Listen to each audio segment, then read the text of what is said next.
What's going on, guys? So in this video, what I'm going to do is cover building credit, but more specifically, setting your credit profile up to have a solid credit mix. This video isn't going to be an advanced video about how to start getting credit cards with rewards points and credit card tiers. But what I will say at the beginning of this video, so I'm intentional, is you have two types of primary trade lines. You have revolving lines and you have installment lines. At the onset, I want to make it very, very clear that in order to have what FICO considers a solid foundation credit mix, you want to have 5 primary revolving trade lines and 3 primary installment trade lines. And primary trade lines, all they mean is you are the responsible party for that line or installment credit. And it's your job to make sure you pay those bills on time. And that's going to be the foundation for a good credit mix. Now, when it comes to the revolving lines of credit, is when it comes to credit cards, you have, the way I look at it, 6 tiers of cards. You have tier 1 cards and you have tier 6 cards. A tier 1 is really typically not even a credit card. It's like a revolving line of credit with a specific vendor, but they're extending a line of credit to you in your name so that way you can start building up that credibility.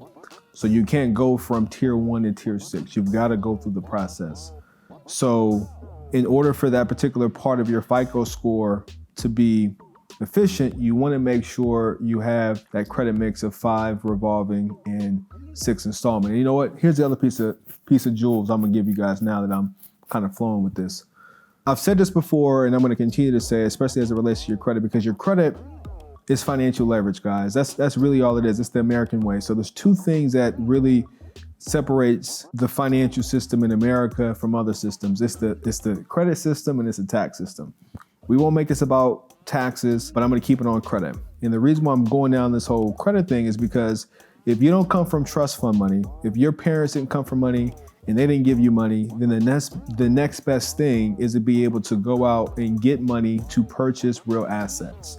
You can get money in several different places, let me say that. But if you're looking to get what I call cheap money, you want to go get it from the banks. And in order to qualify for money, they're going to look at your credit report, okay? And your credit report has a lot to do with how much money you qualify for coupled with your income. But to be simple here, your credit score can range between 300 at the lowest, 850 at the highest. So that means that's 550 points available. So I'm going to give you guys like the mathematical equation to a 700 credit score right now. I know we started talking about credit mix, but credit mix is so important to this mathematical equation. So there's 5 parts. So number 1 is payment history. That's 35% of your score. It's roughly 192.5 points of the 550. Revolving credit, that's 165 points, it's 30%. Credit mix, okay, that's 55 points, that's 10%. New credit, that's 55 points. That's like establishing new accounts. And then credit age, that's 15%, that's 82.5 points. So you're like, man, Kenny, you throwing out all these numbers, man. What are you saying, bro? Like, what does all this stuff mean to me in this whole credit mix? Well, I'm gonna break it down. Remember, your credit score at the lowest can be 300. So that means you're not taking advantage of any other points available to you. So when it comes to improving your credit or maximizing credit, it's really about getting those negatives removed, but just maximizing each one of those categories in the most efficient way. That being said, when you look at the first one, which is payment history, that's worth 192.5 points. So simply paying your bills on time is going to be worth 192.5 points. That's why it's so important for you to have a cash flow control system.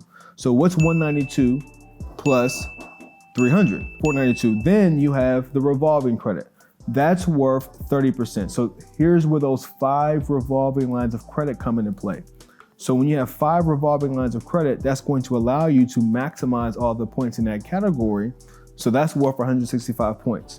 So 165 plus 192 is 357.5 points. So when you take that coupled with the 55 points for the proper credit mix, that's gonna be 392. I mean, that's gonna be 165 plus 192 plus 55. All of that equals 412.5. That's the point. So when you take 412.5 plus the original 300, that's how you mathematically get a 700 credit score. That's the blueprint. So with the 35%, it's making sure that you got those negative items removed from your credit report, you keep paying your bills on time. For that 30%, making sure you have the proper amount of revolving credit and you pay down those balances. On a previous video, I talked about the statement date versus the due date, understanding the difference there.